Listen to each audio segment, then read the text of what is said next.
morning out there in the city of Jos. It's Wednesday and it's the 4th day in the month of August 2021.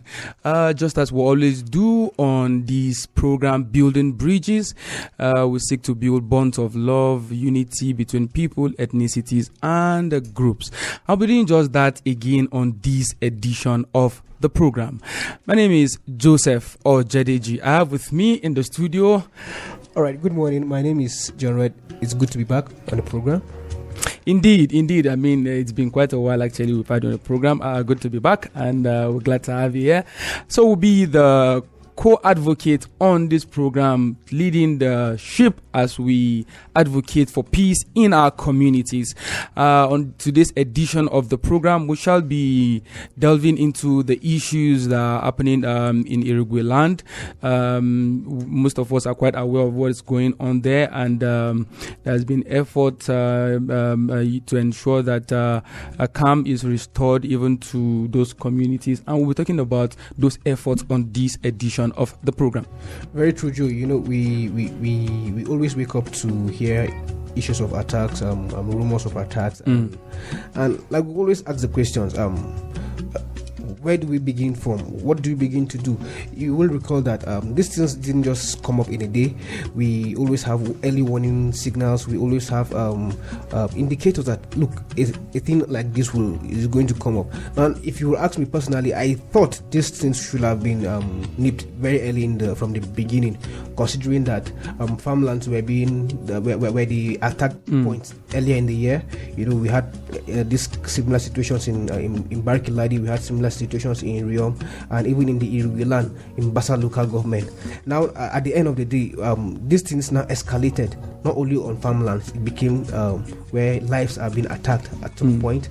Again, now we are having a full-blown emergency situation that we have IDPs now in their homelands. People lost their houses, people lost their farmlands, and a lot of that. So we're going to ask the questions later on, and we'll allow our people to respond. Very well.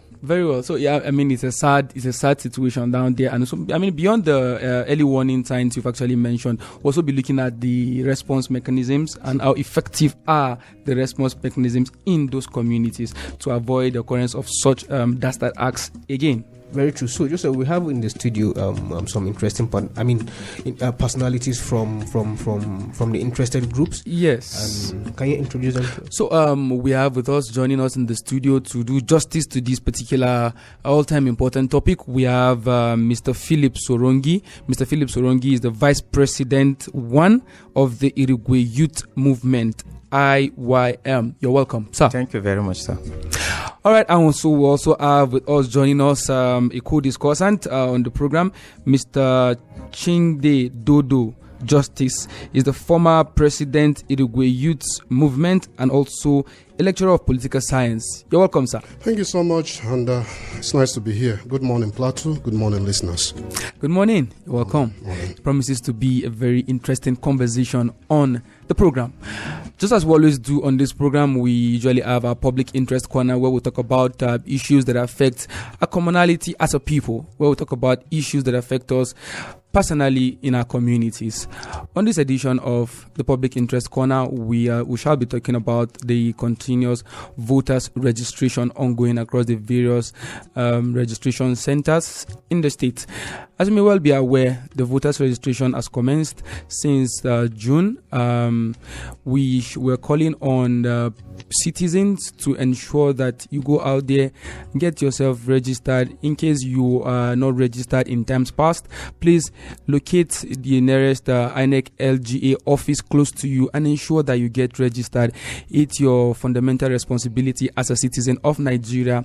Let's not just sit down and complain about what is happening, but let's ensure that yes, we have our power to decide. And that power to decide is in your PVC.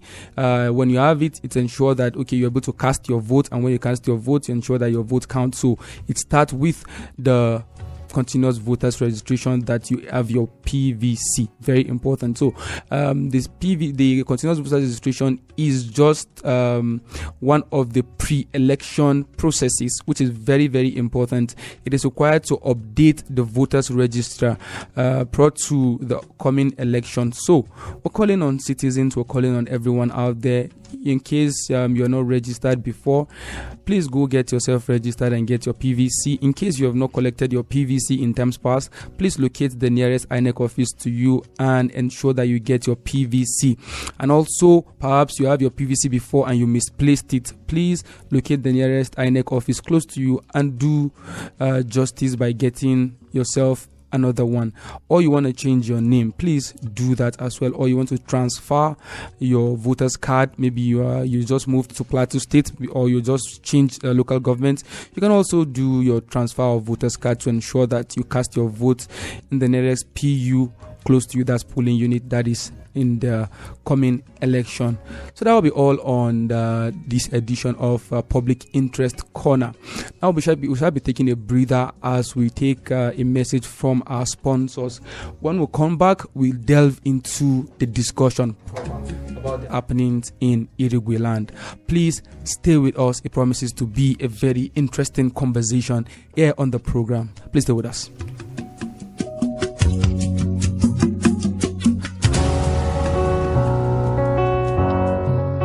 In an ever-changing world, there is a demand for a voice, which echoes the thoughts and yearnings of the common man. That voice comes with truth. It's a voice of justice, and ultimately, the voice upholds peace. The Voice is Building Bridges, your radio advocacy platform aimed at building trust and fostering peaceful coexistence among communities, ethnicities, and groups. Building Bridges comes up every Wednesday, 11 a.m. to 11:45 a.m. on J101.9 FM, an initiative of Take and Peace Desk with support by Bread for the World.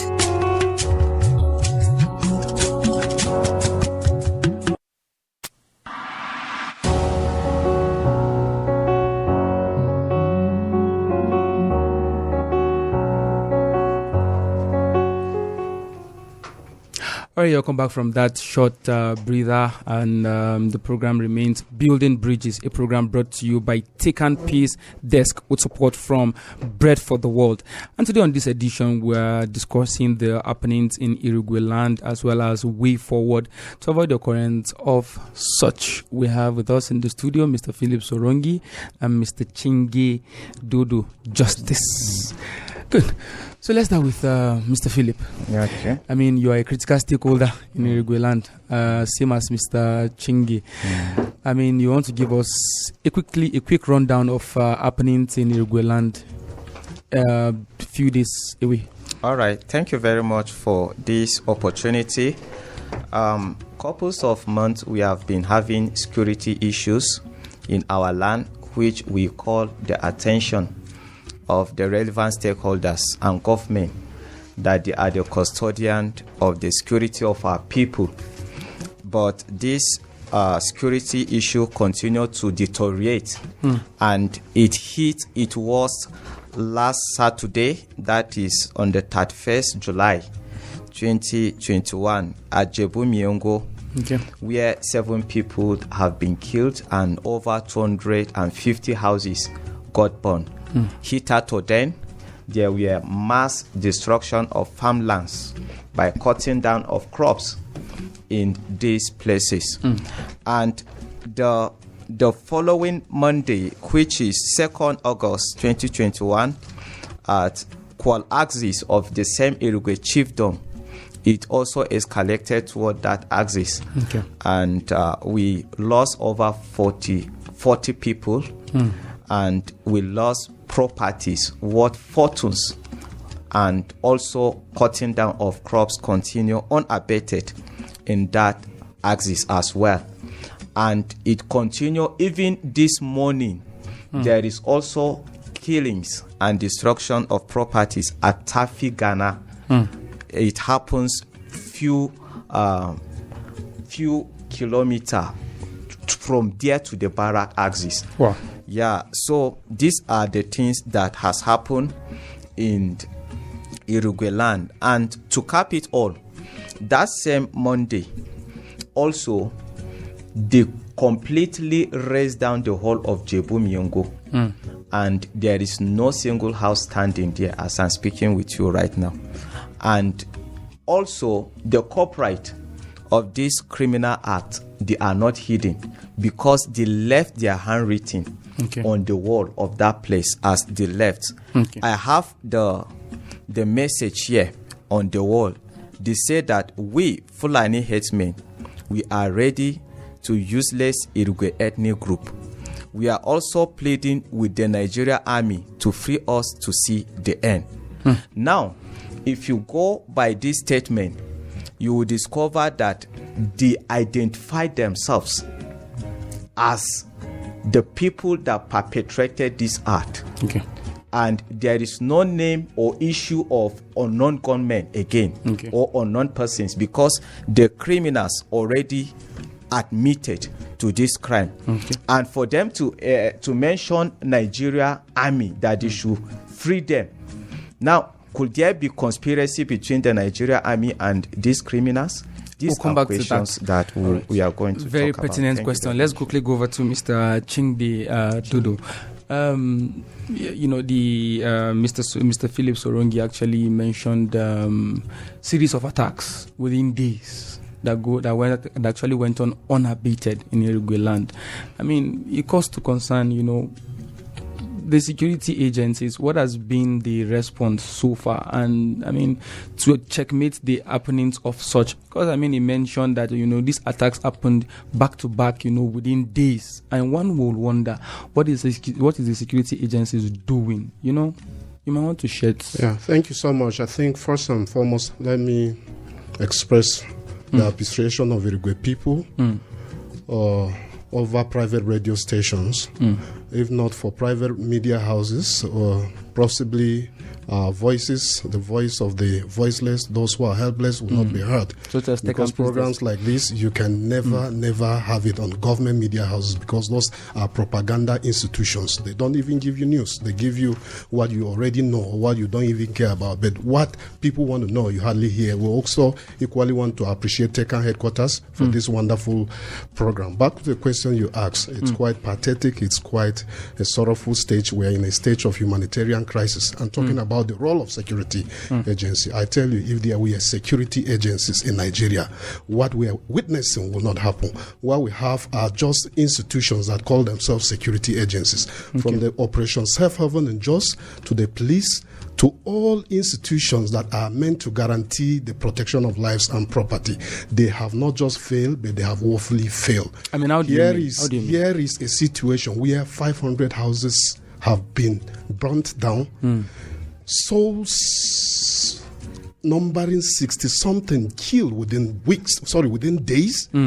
Crops, farmland crops, completely wiped, mowed down, cut down. And like you rightly gave in your background, all this happened. There was a prelude, there were signals. There were signals that these things will happen, and yet it happened. So when you say security for who? Where? How do we have security? We have a situation where they are complicit in the whole matter. First, it happened, nothing was done to curtail it. Secondly, it happened, nothing was done. And you just heard this morning, a village that is sharing perimeter fence with Tat Armor Division. And the man that calls himself GOC is there, claiming to be the commander of Operation Safe Haven, and he doubles as the GOC of Tat Armor Division. Who is he GOCing for? Animals, ants. He is the GOC of cattle and Fulani men. All right, to take you up from there, we are aware that from the beginning it started with farmlands, and I'm sure that reports were being sent, and I was aware that a couple of weeks ago there was government presence in Basa local government, where the director, the Director General for the Plateau Peace Agency came and saw the things. What has been done after that? What we have witnessed over the years is a cycle of inefficiency, a cycle that doesn't work, a strategy that does not work. What will happen is that you wait, a community get attacked, farmlands are destroyed, then government will send some of our agents, like the one you have mentioned, and then they talk to people and then retire back to their offices, and then you wait for another attack, and then we go to media, we lament, yes, we dress, we try to convey our cries to the populace, and then you wait for another attack. So after government coming, there was no concrete plans to... I'm telling you, you just heard that this morning, a community that is close to the barracks, where lives and security are supposed to be protected, has been under attack again. So, visit by government, whatever, there is a need to redefine what is security in this country. What do we understand by the concept of security? Is it when people get attacked, you send an armored personnel car that will be told it get hooked somewhere, you'll be told there are no fuels, you'll be told that security that have been sent, that they have been given an order not to shoot? What security are we talking about? Uniformed policemen? A man who claimed to be a general officer of a division who cannot protect even the soul of a human being? And yet cows are there mowing our crops that have been cut down, the cows are left to feed on it? Very close. We in Basa Irigwe, people especially, are supposed to be enjoying the provision of that barracks, but we are victims of that barracks. Quite unfortunate. So let's look at it from this perspective. I mean, over time there had been series of dialogues, and we hoped that over time it will have generated or resulted into something concrete. Have there been concrete plans to actually reach out to those ethnic nationalities? I mean, those ethnic groups in this local government, even before this, because when I'm going back to the beginning, when it started affecting crops, I'm sure there were calls by some leadership to say, look, this is what we're experiencing. Can you call your people? And there hasn't been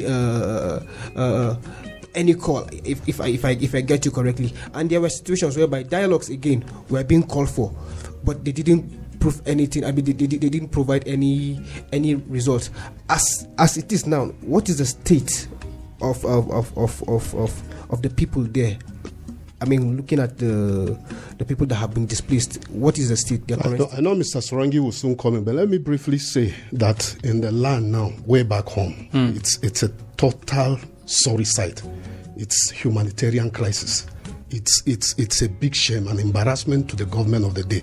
I must, however, salute the resoluteness, the commitment of the Director General of Plateau State Peace Building Agency. You earlier on talked about dialogue. When you dialogue with hypocrites, pretenders, people who come to deceive, it doesn't produce result.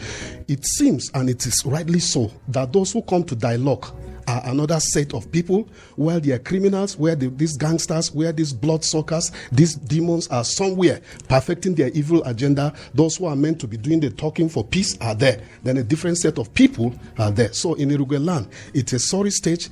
More than 20,000 people have been rendered homeless. We are a center of homelessness, destitute, orphanage. We are everything that represents man's inhumanity to man as we currently speak. Very sorry stage. Okay, let's quickly go over to Mr. Philip Sorongi. You actually tell us about the engagement you've had with relevant stakeholders in Irigwe Land as well as Plateau State, and what are some of the outcomes of those meetings, and how have they been abided to in terms past to avoid occurrence of such? All right, thank you very much for that question. I must say that we are in a sorry state in our own land. Because the situation is gory. And when you look at the things that happens, it seems that we are being politicized with the issue of lives and security. I attended a meeting with the Director of Peace Building Agency on Thursday, 29 July, and it is called Plateau State Peace Architecture Forum, which relevant stakeholder and that concerns security also attended the meeting. At the meeting, I appreciated his effort as the DG of that agency, because he's a middleman between us and the government. So it is expected he report back directly to the government. And when I get them, I said that these recommendations and solutions that we have provided previously, I got through the last document, and it is still reoccurring again. Does that mean that the agency is not getting back to the governor or the government themselves, or is it that after getting back to them, they don't take any step toward it? Okay. We have very good recommendations. We have very good solutions toward ending this issue. I mean, what are some of these recommendations? What are some of these solutions as proposed? Yeah, we have engaged in series of dialogues, and at the Peace Building Agency, we came out with resolutions, what we call an accord, an agreement, where Irigwe and the Fulani communities have been engaged in series of talking.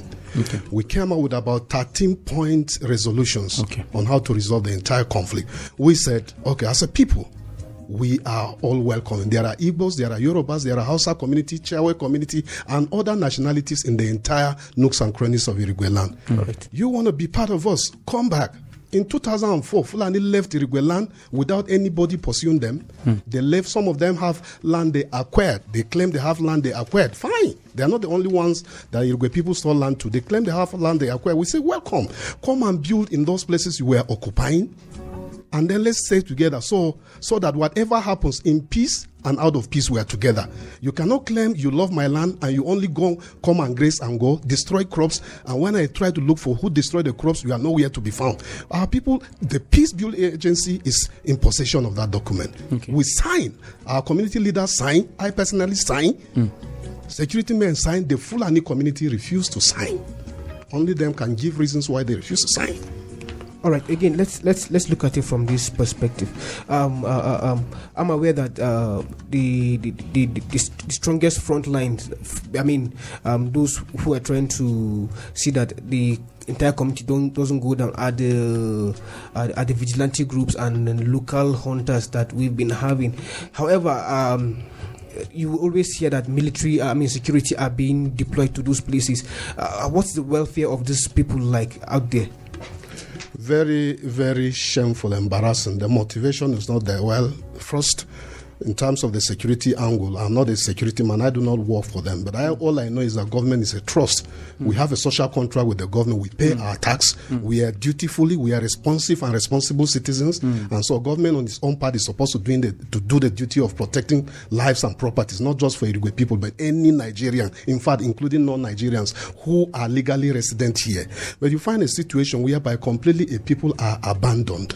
Even the soldiers who are sent, a few of them who are sent to come and protect you are told there are no bullets, there are no ammunition in their weapons. You know, they are not given shoot aside orders. And then we know there are vigilantes. And when they try to come to the rescue of the natives, they are hindered. The little sticks they have, they are told it's illegal to hold it, and they collect it. But we have not suffered since 2017, September to be precise, that this madness, this land acquisition agenda started. No single case, no single Fulani man has been arrested, not to even talk of being tried. Who is deceiving who? All right. For goodness sake. So on this program, we advocate for peace and we call for calm and we call for responsibility from every stakeholder. We call on government, please, can you take responsibility of these things? Can you take Can you handle this issue? If you cannot, why do we have? Why should we begin to put our trust?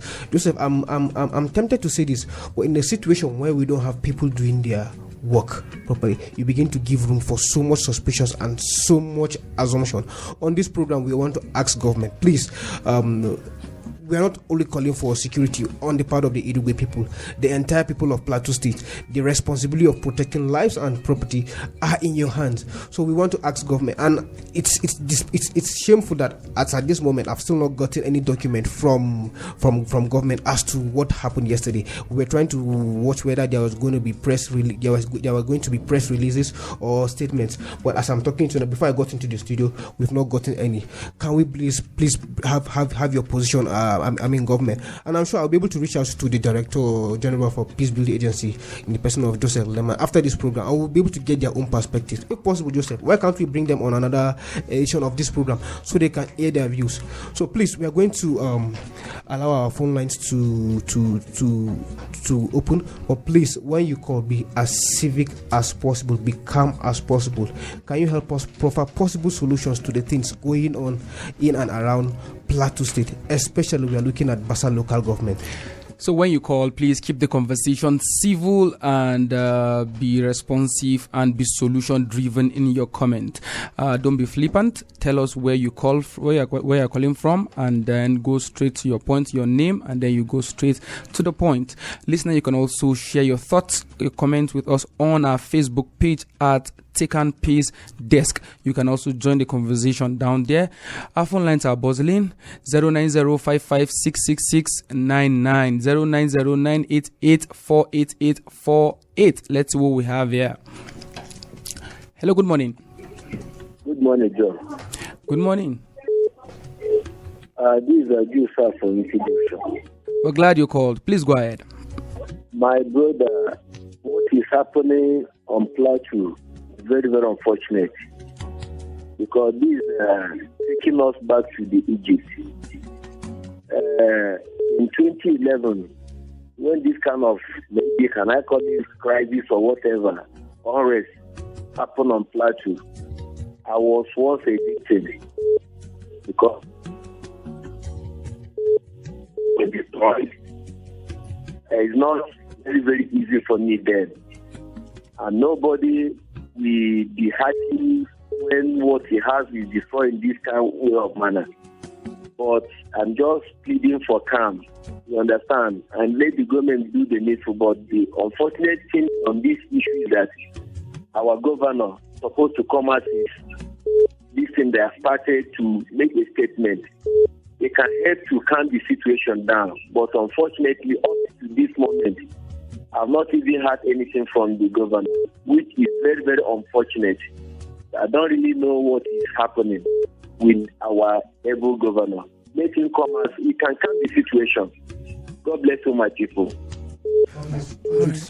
God bless you too, Jude Sart, for calling on the Plateau State Governor, His Excellency Simon Bakola Long, to show more responsiveness in identifying with the plight of the people.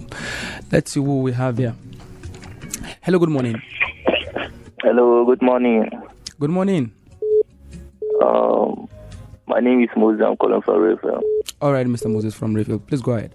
Yeah, please, I want to ask a question, please. Is the governor of Plateau, is he the citizen of Plateau State? Please keep your conversation civil. He can't be a governor of Plateau State if he can't be a governor if he's not a citizen. Very well. So it's a very obvious answer. Go ahead. Hello, Moses. All right, please, Moses, do well to call us back again, and we will ask again. Please, just be civic in your comment as you.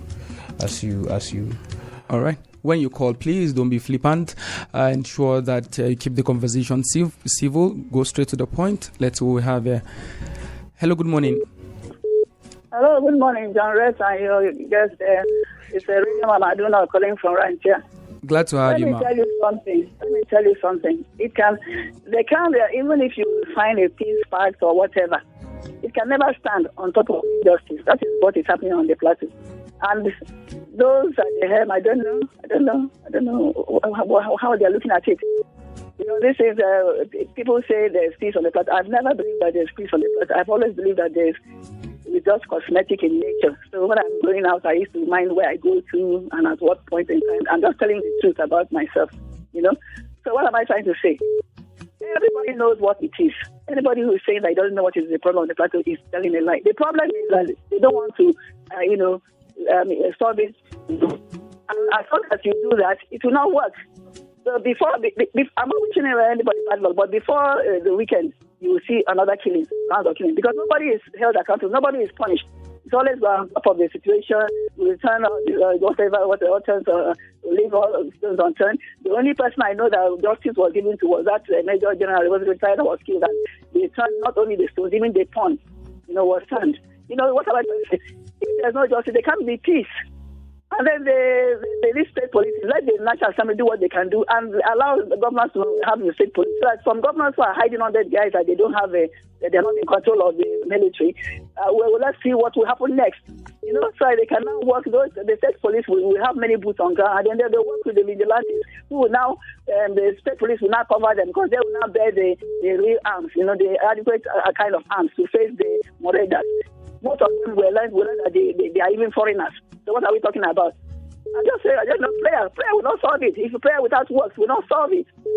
Let's not give up on this country. Radio Mama. God bless Nigeria and God bless you to Radio Mama. Let's see who we have here. Hello, good morning.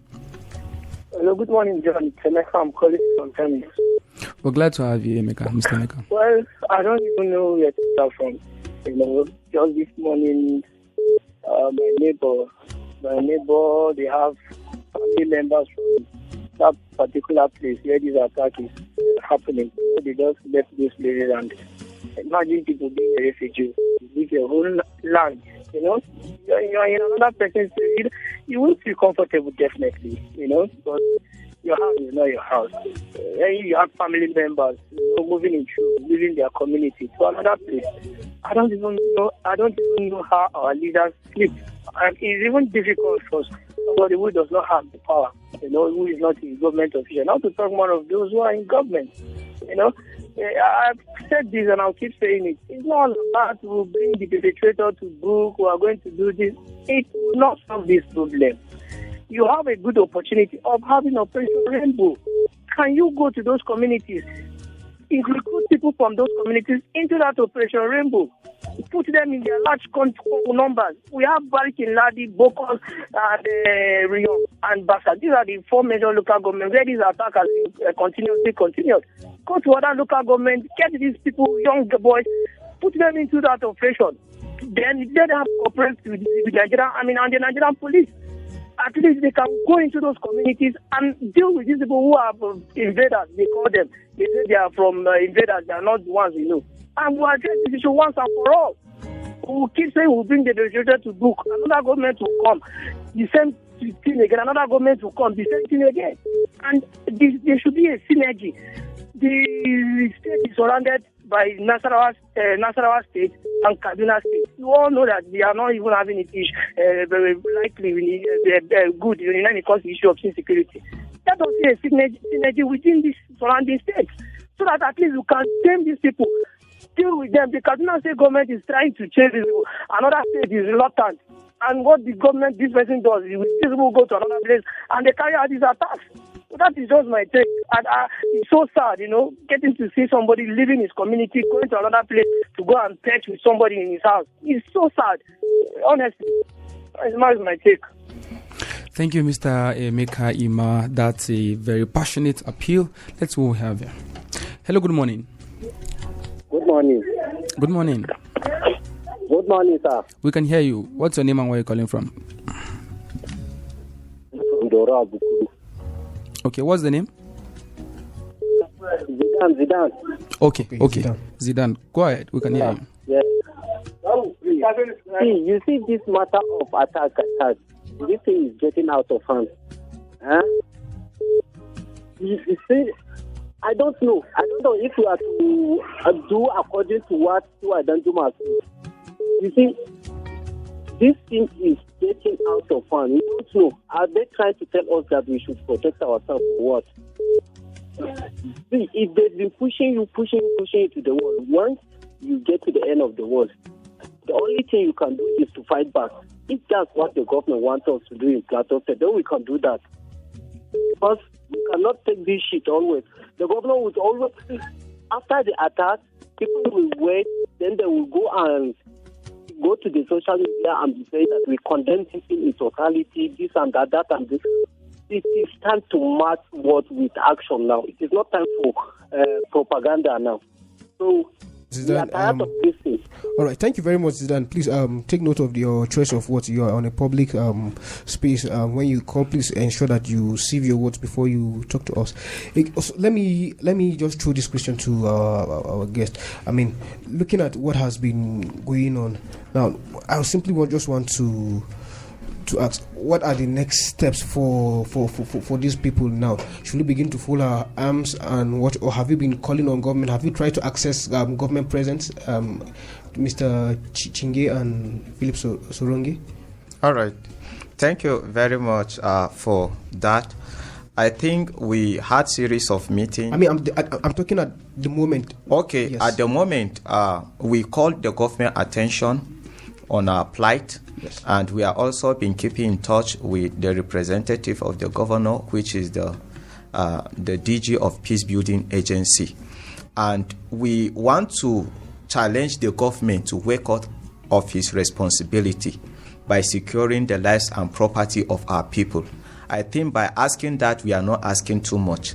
Because if the presidency, for instance, give a directive on air that you should shoot at sight of any criminals, then that order will not be effective to the security without a written document conveyed to the security on that effect. When the government stand on the air and say that shoot any criminal at sight, there should be a document handed over to the military to support that call.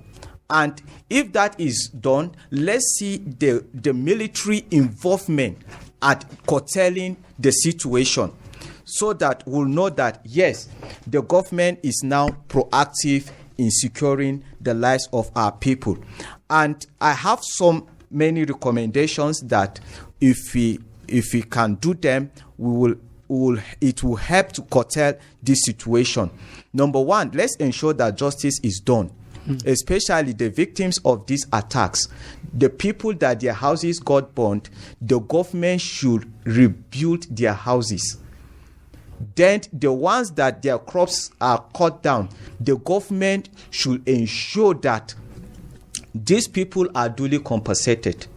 The IDPs, the refugees that we have in our own land, the government should ensure that it take care of their welfare. And also, these people live in the bush. We are not bothered with them. The security agencies should go to the bush and fetch these criminals. And when these criminals are fetched and duly tried, and the right thing is done, I think it will go a long way in securing our own lives and property as a people. Then the confidence we have in government will be restored if these things are done. All right, we have on Facebook, commenting on Facebook, we have Chester Philip saying, good morning, I smell conspiracy on the side of the GOC and the Commissioner of Police on the plateau, who asked them not to shoot in Miango and Riom, and who ordered them to shoot at Gadabu last night. Shame to all the security on the plateau. No, we won't. We'll actually stop that there. Let's commend our security agencies. They are doing the best with what they can. Let's not demoralize them at this particular point. Let's have the last call. Okay. Let's have the last call. Hello, good morning. Hello, good morning, presenter. Good morning. What's your name and where you calling from? Good morning. This is Pam Benjang, all the way from here. We're glad you called. Please go ahead. You see, the issue of this, the issue of this madness happening, have already happening in Plateau State within the yoke of this government. It's a sad one. For me, the way, you see, even at the same platform yesterday, I had the conversation. I just felt it's a genocide. Why will I say this? I heard of it that, you see, these people, they were crying out. They even went in order to inform the government, and they were told that the governor was sleeping. What kind of a situation is this that we are having in government today? For me, I feel it's just a genocide. I am a blue man. I have two of my best friends that they lost their life in this scenario yesterday, and it's paying me. What kind of a government are we having today? Look, if people of Plateau State will not rise up, and raise up their voices over this government, how can it be a community that is within the vicinity of a barrack, a whole part of a barrack army, and they are victim of attack on a daily basis? This is genocide. We cannot just say it's just something. It's a genocide. I see this thing as a genocide. The only solution, let Plateau people rise up. Let them rise up and cry out over this government. We can't watch our brothers, our community being destroyed by people. All right, thank you very much. Thank you very much. I think we'll have to pause you at that. I think we've gotten your point. Thank you very much. Yes, I apologize for that. We have to wrap up this program. Quickly, let's quickly have your closing word from the calls and everything within a minute each. Let's start with Mr. Chinge. From the reality on the ground, it does seem that we still have a long way to go. Government is not sincere. There is no commitment. There is no justice. There is complete bias. Where 30 are killed, government tells you 5. Where 300 houses are burnt, government come out to say it's 3. Peace can only be attained on the altar of truth, righteousness, and human rights. Indeed. Thank you very much, Mr. All right. Philip. I want to retaliate that Irigwe people are peace-loving people, and we are going to continue to tour on the path of peace. We are not going to take law into our hands because we are peace-abiding and loving people. And I want to create a notion before we round up. There is an incident that happened yesterday night in Gadabu. There was a notion that it's a reprisal attack because of what is happening in Miongo or Irigwe Land. It's not. It's not connected. It's to not that. connected. Okay. We want to disregard that as a rumor, and it remains fake. And we encourage the government to use the kind of resources and energy they employ in quelling the Gadabu crisis to quell Irigwe Land problem. Okay, thank you very much, Mr. Philip Sorongi, the Vice President, one of Irigwe Youth Movement. We're glad you could make it to the program today. Thank you very much. Thank you. Mr. Chinge Dodo Justice, the former President, Irigwe Youth Movement, and also a lecturer of political science. We're glad you could make it to the program today. Hope you become our member soonest. Very well. We'll look into that. Thank you so much. All right, listener, that will be the size of our package for today. But before we go, we call on the Executive Governor of Plateau State to be more responsive and key into the humanity of the citizens, identify with the plight of the citizens. The more we've seen the way it's done by the Benue governor, identify with people when attacks occur. We're calling on the governor, please do that. We're also encouraging our security men out there. We are doing the best with what you have. We know that, and we actually encourage that you do also much more than you are doing. Thank you very much, and God bless you all. My name is Joseph Ojadeji, and my name is John Red. Let's stay peaceful. Have a blessed day. I'm blessed at the peacemakers.